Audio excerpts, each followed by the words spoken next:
Good evening, or afternoon, or morning, wherever you happen to be. I want to talk a little bit. I'm Dr. Jim Gordon from Beverly Hills Counseling, Beverly Hills on Beverly Drive. And you can see our website at ph.counseling.com. They'll also have some other websites there. We want to help people get through this time, and I'm hoping it'll help me get through this time. Yes, I'm a shrink. Yes, I've got a ph.d. Yes, I've got a master's degree. But I have feelings too. And there are moments I get defeated, I get defensive, I get destroyed with everything going on. That's why I'm calling it partly the Pandemic Pandemonium. Because there's people that, oh, it's a conspiracy, oh, it'll go away tomorrow, oh, it isn't real. But it's here, and it's one of those things. I've been involved in the era of when cancer was first getting treated a lot in the 60s, and people were like not sure where it was coming from, and I went through a lot of that. I was just a college student in those days. Then I went through the HIV and AIDS stuff in the mid-80s, working with Dr. Fauci's group and that. And, we finally found some things out, but 40 years later, there's still no real vaccine for the HIV virus. And so sitting here with this one too now is getting me very frustrated because there's so many things that I wish I could do.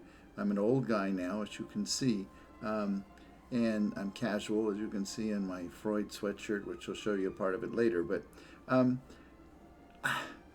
I think we have to kind of get over ourselves at this time and realize that things are happening that we don't have a lot of control about, but there are things we can control.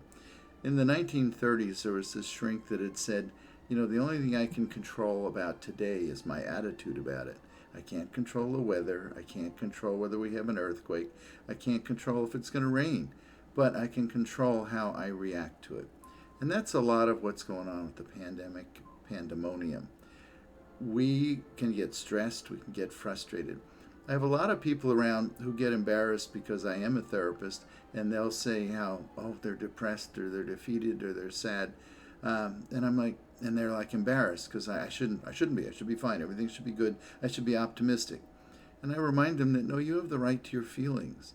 Part of all feelings is the fact that you have to process them out, accept them, acknowledge them, and work with them.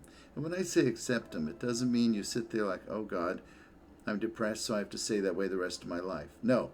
Accepting means that you realize that there's a reason to be depressed right now. There's a reason to be frustrated. There's a reason to be anxious. I'm of an age group that could croak any minute. I don't want to do that yet. Maybe in a couple of years, but not yet.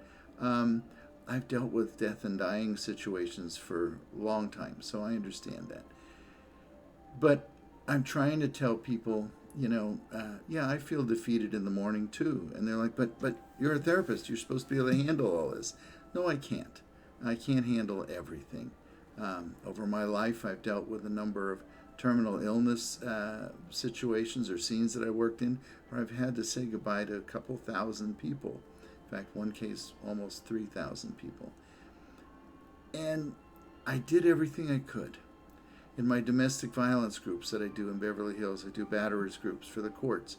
And, I do what I can, but when they're done, I sign them off with this little thing that says, the person has done everything they need to do for the program, but we do not guarantee that, this has solved all their personal and emotional and psychological problems, because we're not there to solve them. We're there to help them understand a little bit about anger, a little bit about respect for each other.